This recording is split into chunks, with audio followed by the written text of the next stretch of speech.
Welcome to the Minimalist Run of Sierra's Gold Rush. Now, I want to emphasize that this is not a speed run of Gold Rush. This is just a minimalist run, which means that I will not be doing this to its fastest capability, just whatever it is that gains me the least amount of points. Also, I go into as few screens as possible. This means that I never actually go to Jared's house. Turns out, if you take the proper route, you don't even have to sell the house. In fact, you never have to enter the house. You don't even have to know about his house. Start, you go to the bank, and you come up to the bank teller. Talk to Mr. Quayle. Teller says, "How can I help you?" "Just a moment. I'll see if he's free to see you." And I prepare to get my money. "Excuse me, Mr. Quayle. There's a gentleman here that would like to see you." "Not again. Don't they realize I'm a busy man? I'll be right there."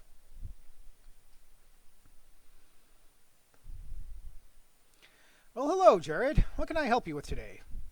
Mr. Quayle says, "Wesley, would you please get Jared his savings? His account number is 16. Thank you."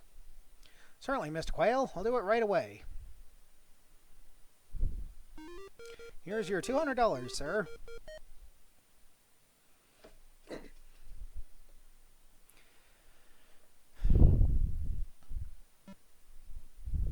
Now, $200, of course, at the time was nothing to sneeze at. But as far as it is, if you had the house, you sell it for roughly $20,000 today's time. Now, here is where you have to get the gold coin from the gazebo. Stretch your arm as far as humanly possible. The gold coin is almost beyond your reach, but finally you are able to grasp it. Now, that gazebo has to have some pretty thick cracks, because that's where it is. You have to look in the cracks of the gazebo and to stretch your arm out through those cracks in the gazebo. They must be thick, real thick. Go to the post office. Okay, the letter from Jake is not here. Anyway, a lot of what I'm doing here is actually going to avoid dead ends later. And believe me, I learned the hard way so many times that these are dead end situations.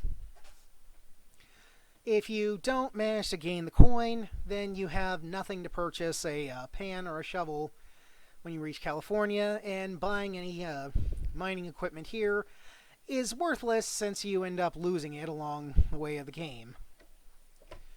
Or the course of the game. Also, if you don't get the letter, you'll run into a dead-end situation after you get to California. And the worst part is that the game never tells you that you missed it. So, I'm sure this happened to a few players anyway. Buy ticket. "How may I help you, Jared?" "I knew at the instant you walked through the door, Jared. You have decided to head west. The first west I can give you is Independence, Missouri. There you will join a wagon team heading west. The cost of a ticket it's $200. That'll be $200 cash, please. This ticket will get you to Independence, Missouri. And I'm about to give you some information that you might find helpful later, so listen up. I'm listing you as a member of the Long Island Joint Mining Stock Company. You should be able to lose... Well, anyway, he just tells you that you need to locate the company once you're in Independence, Missouri, and show him the ticket. Unfortunately, I didn't actually keep the messages on long enough for me to be able to read them all out to you out loud. So I'll read what I can. If I can't read them, I'm sorry. And at that point, I accidentally hit the tab key, but you may note that even though I spent my entire savings, I still have $15 to my name. I believe that's the amount that you actually start the game with. And it's kind of ironic because you don't actually purchase anything with money other than your tickets to California.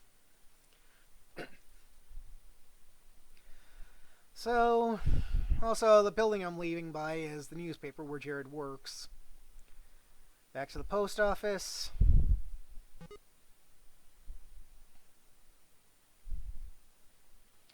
Letter's still not there. I think you have to wait about 5 minutes before the letter shows up.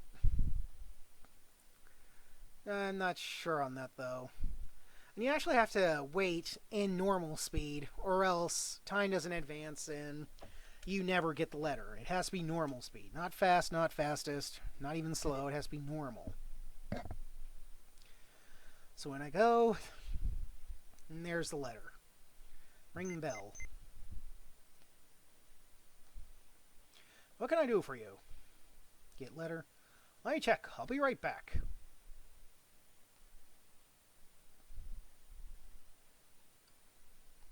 The postmaster exclaims, "Good news, Jared. You have a letter." Places a letter on the counter. Get letter. Open letter. Carefully open the letter. Now, you do actually have to open the letter if you're going to use it for its purpose in California. Opening the letter won't gain you points.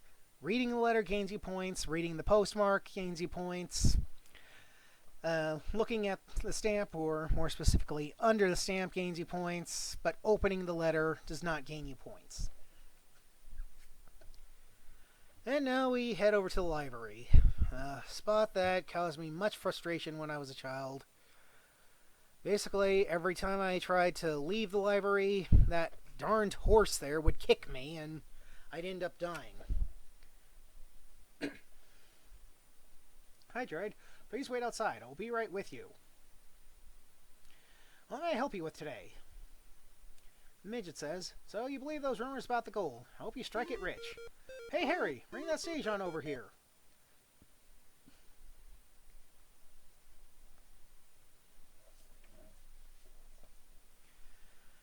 And here's where you enter the stage and go to California.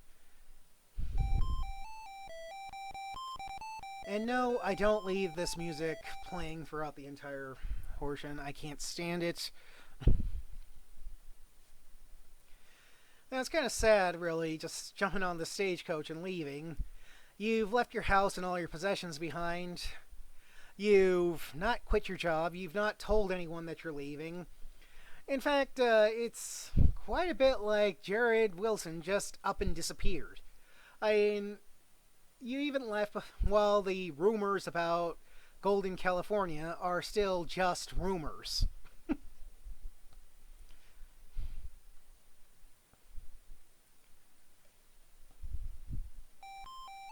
You have 25 out of 60 points possible so far. Keep trying. Now, you can have less points than that if you continuously step on the grass. First stop on the journey, beautiful buffalo. I can't read this. You'll have to read it yourself, I'm sorry. But anyway, if you step on the grass, you can lose up to 16 points, in which the game will tell you keeping off the grass might help, or be careful about the grass. However, as I said, this is not something that I do, only because I consider stepping on the grass to lose points as a cheat. As a minimalist run, this is actually doing this and getting the least amount of points only by doing the least amount of things you need to do. All this is really just educational stuff right now, talking about your basic trip down to California. And really and truly, what Jared is going through with all the steam liners and everything, this was perhaps the easiest route that he could ever take. Now here I actually had a lot of trouble running into cholera, but finally I managed to get through it. So here we talk to the captain. You find the man who appears to be the leader of this company and introduce yourself to him. "Excuse me, sir. My name is Jared Wilson, and I'll be going to California with you. Welcome to the Long Island Joint Mining and Stock Company, Jared." Hello's this seasoned-looking man. "It is great to have you join us. My name is Captain Buddy." That's right, Captain Buddy. "I'm going to do everything within my power to get us to California. Before we go too far, Jared, there's something I need you to know. Company fund is running low. I'm asking all of the company members to contribute everything they can so that we can make it to California as soon as possible. Give them your money, reach deep into your pocket, retrieve all of your remaining cash, and hand it over to the company captain." "Thank you so much, Jared." "You're a bright-looking young man, Jared, and I have an assignment for you. When the plains are turning green and the growing grass When the mud is beginning to dry, we need to make our haste to California. But in order to do that, we are going to need a fine team of animals to pull these heavy wagons. I'm charging you with responsibility of obtaining these animals. The company fund will pick up the tab. Head south into Independence to find teams and report back to me when you have accomplished your mission. Now, really and truly, you do have to pick the right team. It's not just about points, it's actually about dead ends. Only mature oxen will get you there. Man says, these mature oxen are weather tested and true. I am sure you will not be disappointed. I'll deliver them to your camp before nightfall. Anyway, the mules get stolen and you die, and the mature oxen end up dying in a desert later on. So, them giving you less points for whatever animal you get is weird. Report back to the captain that you have secured a team of animals and they will be delivered to the camp later today. I trust you have selected the right animals to pull our wagons across the country. I have another assignment for you. It is up to you to determine when our company should head west. If we leave too early, the plains will be muddy and the wagons will sink to their axles, and the animals will not have enough grass to eat. But if we wait until the plains are fully green, it may be too late, and we will face the gut-wrenching thought of encountering an early winter storm in the Sierra Nevada mountains. Report back to me when it is time to leave, Jared. Actually, this part was a part that I never liked. Again, you have to be in normal speed, or the game time does not progress. Because of this, I used to skip this whole section. I had a save file that was after you had left this area, and if I couldn't use that save file, I just avoided coming here. Anyway, you may or may not have noticed, but the field was starting to turn green, and that's any time it starts turning green is okay. You report back to the Captain Buddy. I think that it is time to head west. Captain Buddy bellows, okay, man, our scout Jared has determined that it's time to head to California. Let's hitch him up and move him out. More educational stuff. Talking about how far it'll be and how you have to lighten the wagons.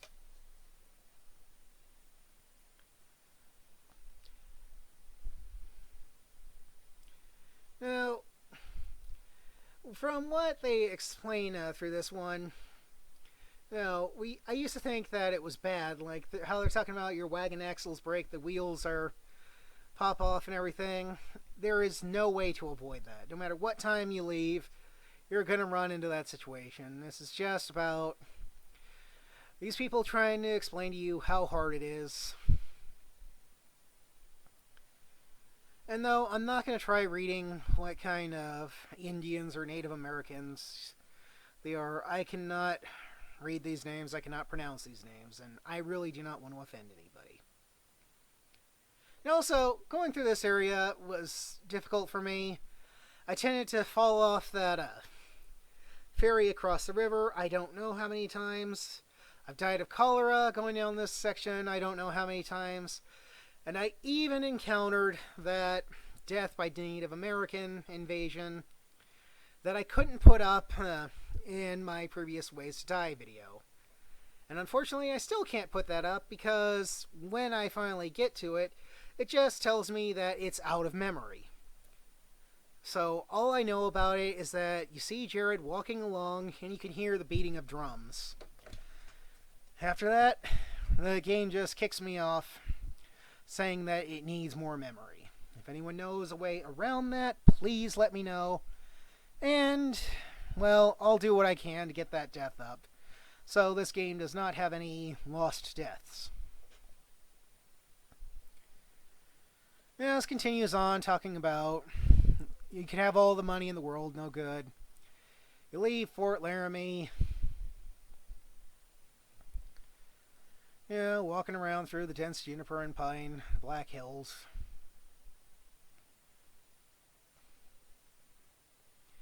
Now this part here, where it's telling you about how everything is extremely overloaded and you have to drop everything, and that people were abandoning stuff, doesn't get skipped even if you have the messages suppressed command.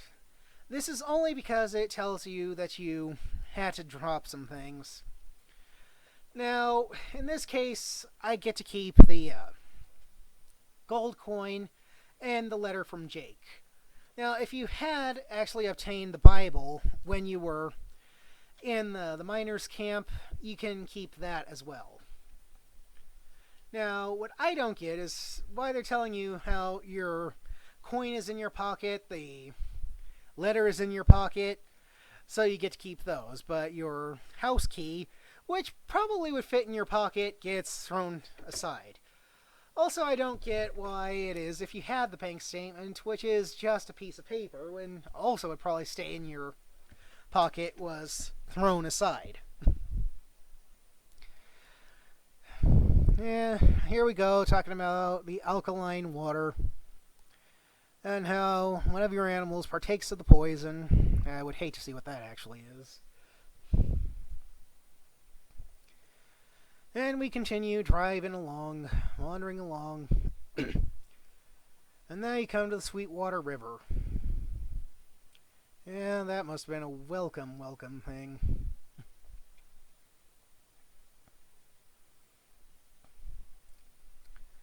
Now we start going through the cross-country trek. Now, as far as they're talking about with Jared's trek through across country, this is probably the easiest trek that any miners had ever gone through on their way through here.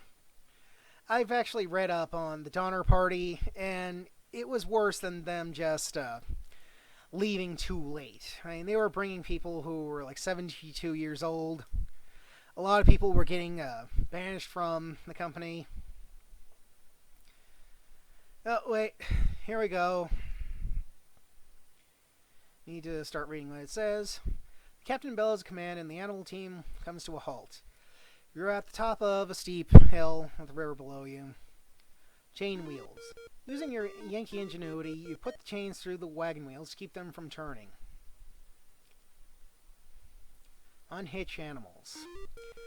That is a brilliant idea. As thirsty as those animals are, they would probably have pulled the wagon, your company, and everything, and all along with them. You're responsible for saving the animal team, the wagon, and the lives of everyone in your group. As a child, I never knew what to do here. And really, they don't give you any clue. They don't tell you what you're supposed to be doing there.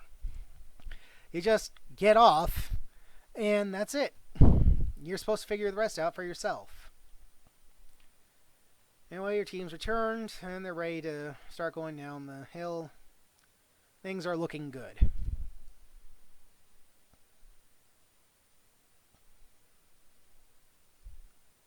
Congratulations. Now, we continue on. As I was saying, the Donner Party ran into a lot worse, especially when they had come up to a fort and they were conned into taking a route that would have taken them to a trading post that had just opened up in that area. The problem was that there was no path actually forged. So there were times when they were going 1.5 miles a day because they actually had to cut down trees. They had to build the path. And then they were going across extremely steep and very narrow passages. So what Jared is going through, just having to cross a few deserts and going down some hills, that's really not all that bad.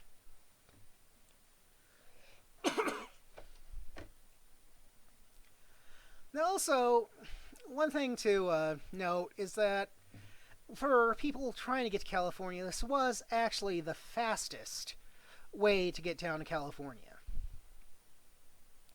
But it was actually far from the safest. Statistically speaking, from what I've read about it, the Cape Horn route was actually the safest route when you were going to reach California. The trouble is that it was also the longest route to reach California. So it was pretty much pick your poison. You could either go there at your fastest, but you'd have the most dangerous route to take, or you can go there at the slowest and you end up taking the safest route. Now, as far as the Panama route went, that one actually was somewhere in the middle, and the primary reason why it was only somewhere in the middle was because disease was the only thing that had been the big killer. Most of the travelers were able to follow set paths that were there from the natives, and they were okay. But disease, being that their bodies didn't know how to fight off the disease, they were unable to deal with them. And really and truly, this whole talk about how disease was unknown to native peoples before the white man came, that is completely false. Every region of the world had its own diseases. And, yeah, the white man came in, and yes, they got their own diseases. Why else would malaria be considered such a problem? It's not native to where white men came from. Now, here we are with Jared, suffering from severe hunger and thirst at the desert. And lo and behold, there he is at his salvation. First, you eat the discard meat. Meat looks repulsive, but you are so hungry you eat every bite. You still need to get something to drink, or you will surely die. Drink water. You drink all the water that remains in that water barrel, or the water barrel. Now you must try to catch up with your company wagon. Truth is, I would think that he'd get a disease from eating the discard meat. You are a lot more likely to get a disease from rotted meat than you are from a strange plant. Only reason for that being is that, well, viruses and bacteria that know how to live in meat know how to live in your flesh as well. Or at least it's a greater chance, especially if you consider the differences between animals and plants. Same thing with parasites. If they know how to live in an animal, they're more likely to be able to survive within your body because of its similarity to the animals.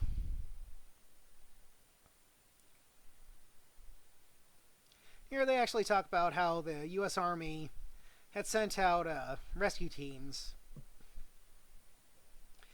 to prevent what had happened in the Donner Party.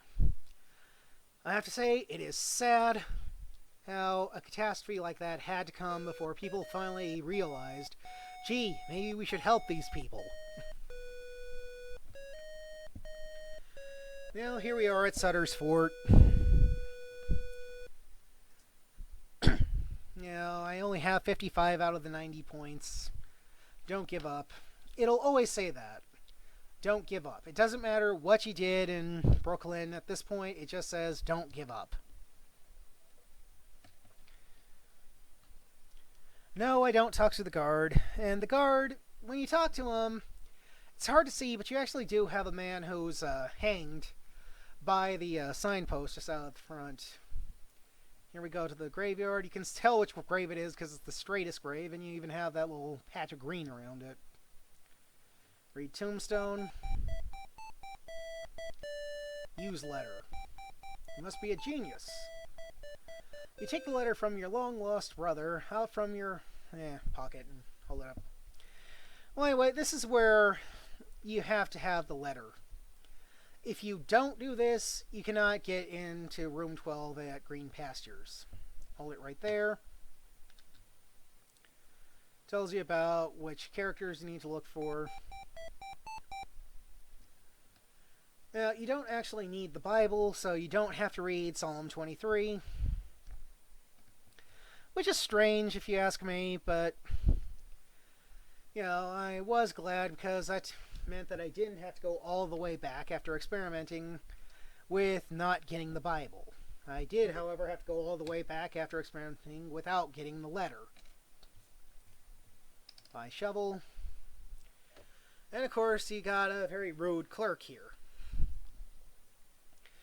Again, this is why you need the gold coin. If you don't have the gold coin, and you took either the land route or the Cape route, you can't get a shovel. You know, you don't have to get the shovel. You can also get the pan. Personally, I prefer to get the shovel. I don't know why. I just always like getting the shovel. But the pan will do just as well. Now, if you took the Panama route, you can actually skip getting the coin and instead use a gold disc that you get. But ultimately, using the Cape or Panama route, you gain more points because you have to sell your house in order to afford a ticket on a ship. So here I speed through, trying to reach that new town. Now, when you see your first miner, that's when you can start digging for gold. Believe it or not, it is possible to start claim jumping. You know, you just have to make sure that you're not within the miner's line of sight. Pretty much you have to be behind them. What I'm looking for here is gold 3 times. You know, shoveling, it's just a random thing. Now, I didn't actually claim jump, which I probably should have, because when you start claim jumping, you tend to find gold much faster.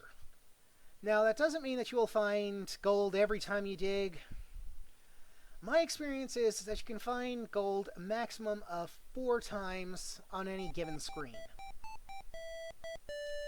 Afterwards, you have to leave and start digging for gold or panning for gold in a different screen. Now, the main advantage you have to the shovel is that you don't actually have to stay next to the river to start digging. You can go to the south and dig there as well. In fact, you can see some gold miners with some different kinds of mining techniques. Problem with that is you're likely to run into bandits and they will steal all your gold. Anyway, I found my 3 sets of gold, and now I continue on to the mill. No, you can't actually talk to this guy at the sawmill. Neither can you talk to these guys sawing the log.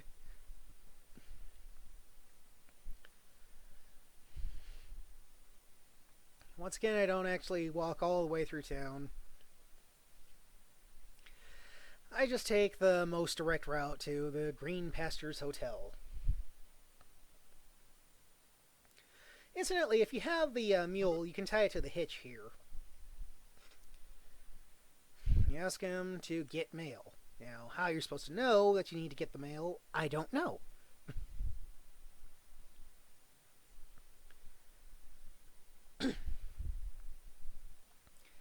Anyway, he tells you he's got a message that he wants you to deliver. You know, if you say no, it's a dead end. If you leave without delivering the message, it's a dead end. So, do be sure to deliver this message. Also, once this guy leaves, don't leave the screen. If you leave the screen, the door is closed and it's a dead end. And no, you can't read the message. All you can read is confidential. Seems upset about something, and he leaves. Go in, turn the wheel on this cannon. This is one of those things about the game that I didn't like. Again, it was actually notorious for dead ends. I can hear you absolutely have to get the magnet and the string. You don't have to read the letter. You don't have to open the back window to allow a pigeon in. You don't have to put your photo into it to let Jake know that you're there. And you don't have to get the clue that you have to use the mule. Again, if you had failed to get everything and left like I just did there, it would have been a dead end. And yes, I forgot to take that save point off of the actual recording, but oh well. I think I do that again just once more. So, of course, you gotta speed through to the next part. Now, as far as it is, I actually did try at one point to see just how far away you can get from Sutter's Fort. I think I gave up about 500 screens to the east. It never stops. Once you get past that town, you just keep walking. It never stops. Also, you might be interested to know that there is actually another river that you can visit. If you don't actually go east of Sutter's Fort, but instead go west, you'll reach the California River. That one, it looks almost exactly like the American River, except you can never find miners, you can never find gold, and it's pretty much a big waste of time.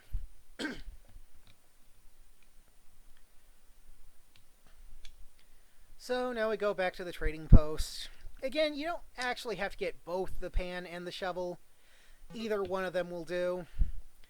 But you do need a lantern. Really, this guy... Why does he talk to his customers like that? I'm not in this for my help. I'm not giving it away for free. I mean, seriously, we got that. Right.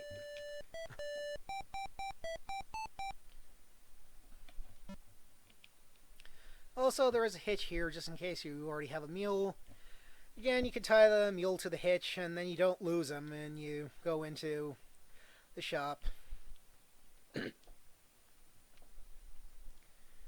Walk past the guard. Now, the guard's only there to give you a clue about what items you should buy while you're here. Of course, you come talk to the blacksmith.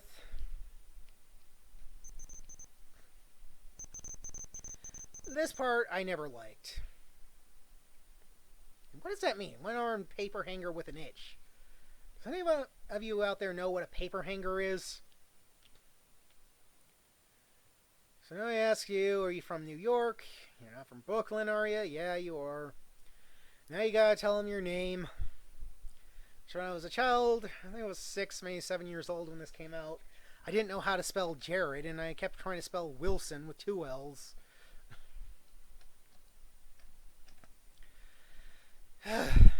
Really irritating for someone who didn't know how to spell.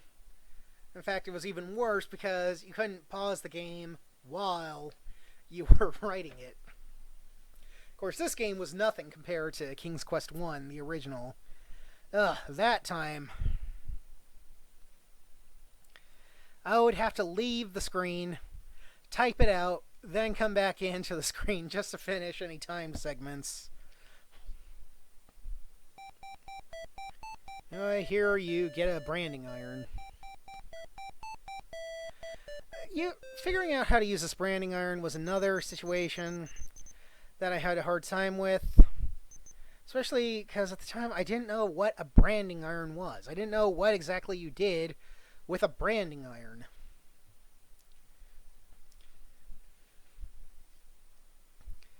And now here you are with a mule man. And here's why I had to get 3 sets of California gold.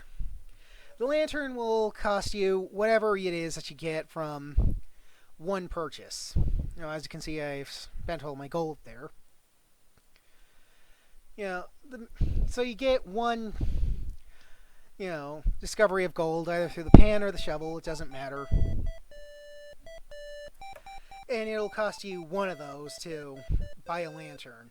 From this guy, it'll cost you 2. So a mule costs 2, and the lantern, a pan, they'll cost you 1.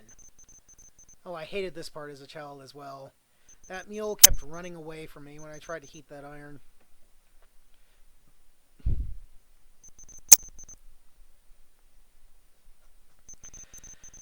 Talking about how you brand this mule and it actually takes it on all 4s reminds me of a commercial for some store way back when. I forgot what the store was, but it was talking about how it had all these brand names, and they were branding cows. Eventually they got to the point where they were using a brand General Electric, and they couldn't find the cow, and in the end it shows that the cow is running away. Yeah, so right here you have the mule man who says that you have to bring in the mule. He gets a description. Now, if you come in with a mule without a brand, he won't let you in. Says that the mule has to have a brand before he lets you in. Also, you must always release the mule in this screen. If you release the mule in the screen where he's watching you, and then try to take your mule from this area, well, again, your mule is always in this screen. At least the one you're looking for is in this screen. Now, if you try to leave your mule in the other screen, the guy will know right away that you're trying to steal a mule. Oh, and this was the worst part of it. I couldn't actually find the right mule, or I did just a moment ago, and then look, I lost him. So now I try to find him again, and again I get the wrong mule. So now I have to wander around trying to look at the brands, and I can't find them.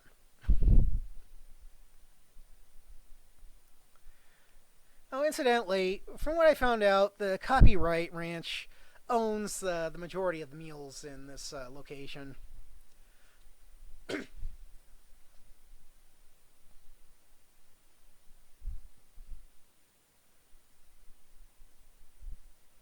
Finally, I found him.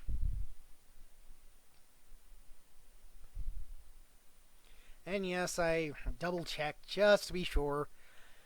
When trying to record a full playthrough, even if it's a minimalist run, it gets very annoying when you have to go back because you died. Now, actually, this here where the guy says, "But what's this? What are you trying to pull over on me? Oops, my mistake." He'll say that whenever you try to leave with this mule. It does not matter if you leave this screen, go right back in, then try to leave again. He'll say the exact same thing. Supposedly, it's just trying to scare you. Now, again, this is where things get a little irritating. You cannot actually follow this mule up until you reach screen 3. I've tried it in screen 1, I've tried it in screen 2. It always says you're not far enough away.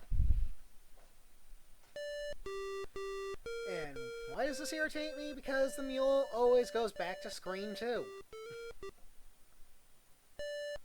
I mean, if you have to go back to screen 2, why doesn't it just let you start at screen 2?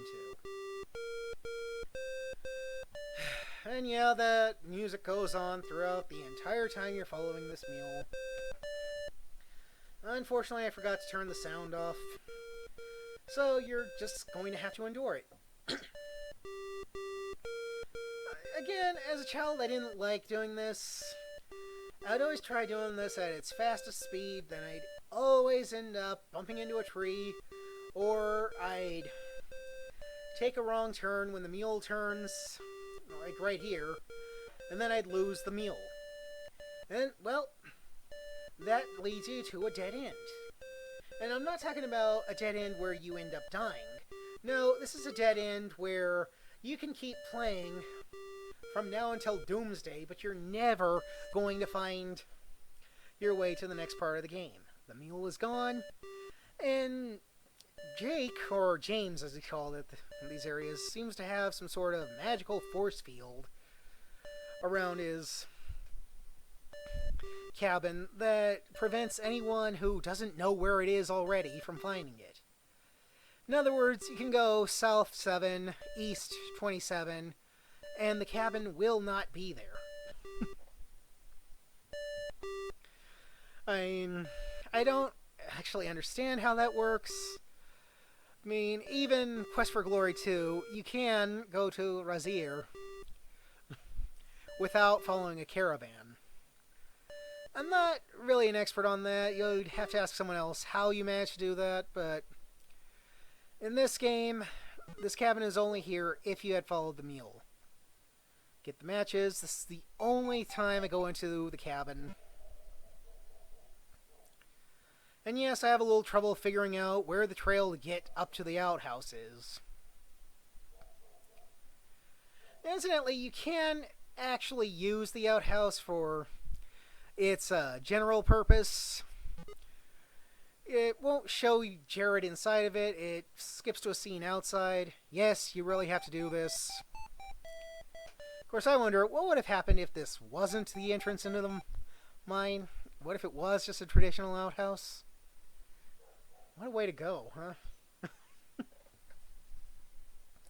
Also, you do have to light the lantern to navigate your way through here. Later, the game will say try it without lighting the lantern. You can't do that. You just cannot skip between screens without the lantern. Now, this part is notorious for dead ends.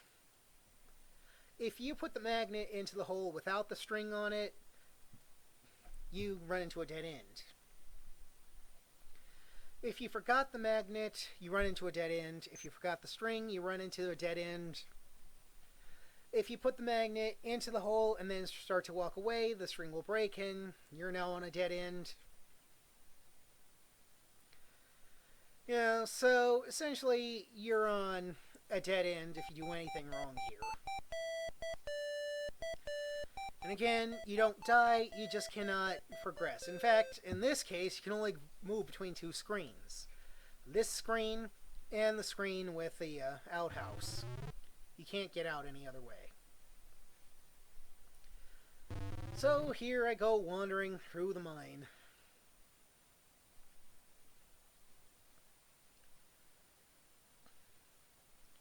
Yep, another save point that I forgot to take out. Now, wandering all the way through the mine isn't entirely a good idea. What you should do is just go through screens, like go up the ladder, go down the ladder.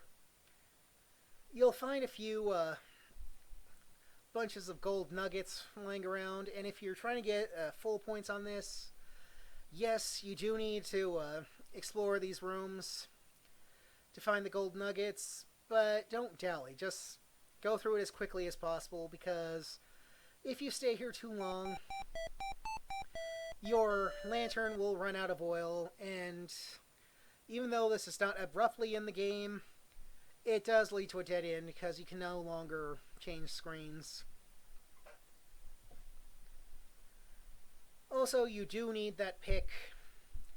While you don't actually have to mine any extra gold in this place, which I think you actually can find 6 bunches of gold nuggets by picking the wall by yourself. And I'm not talking about just finding them lying around.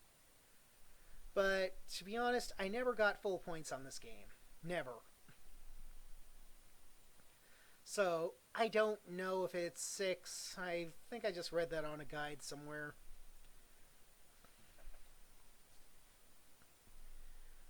Again, more annoying ladders. This one is the worst because you actually have to back up while on the ladder to go down. Can't begin to tell you how many times I fell off of it through that.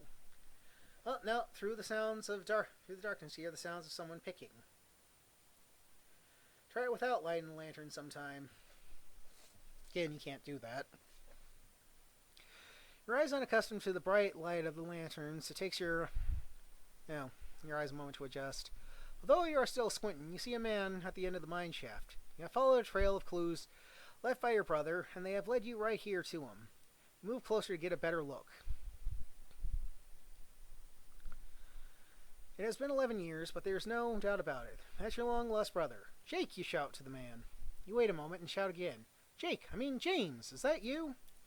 The man across the mine shaft stops picking and looks at you. He looks you over from head to toe. It's me, your brother Jared, you shout. Is it really you, Jared? It's me, Jared Wilson. I can't believe it. It's really you. I just can't believe it. Ah, yes, the reunion between brothers. Looks like we got it. Let me get a good look at you, Jared. I still can't believe it's really you. You're looking good, Jared. Well, I'm looking okay, considering everything I've been through to get here. But I'm wondering about you, James. How are you going? How are you doing? What have you been doing this past 11 years? It's a long story. I'll tell you all about it sometime. Right now, we got work to do. I'm closing in on the finest and purest vein of gold in all of California. Well, anyway, he wants your help. The easiest way to tell where to pick, he's already got gold there. And you may also notice that the walls have a couple lines around it, outlining where you need to be. Yeah, you've struck gold. I say gold, young man. Now, after you've done this 3 times, you actually have to gather up the gold that you've left there. And yes, you have to get all 5. Let me tell you, I tried so many ways not to get all 5, but you have to get all 5. And I show you here that you get just over twice as much money as you had spent getting over here.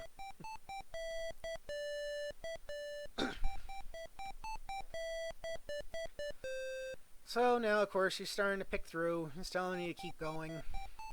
Why he doesn't help you out in picking your way through this cavern wall, I don't know.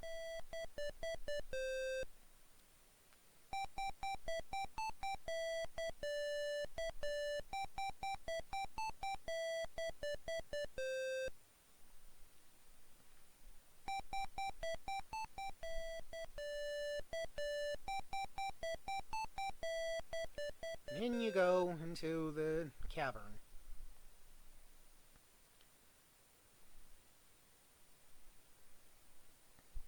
For a moment, you and James stand in awe of what you have found.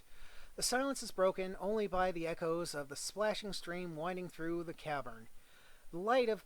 well, you get the generalized idea.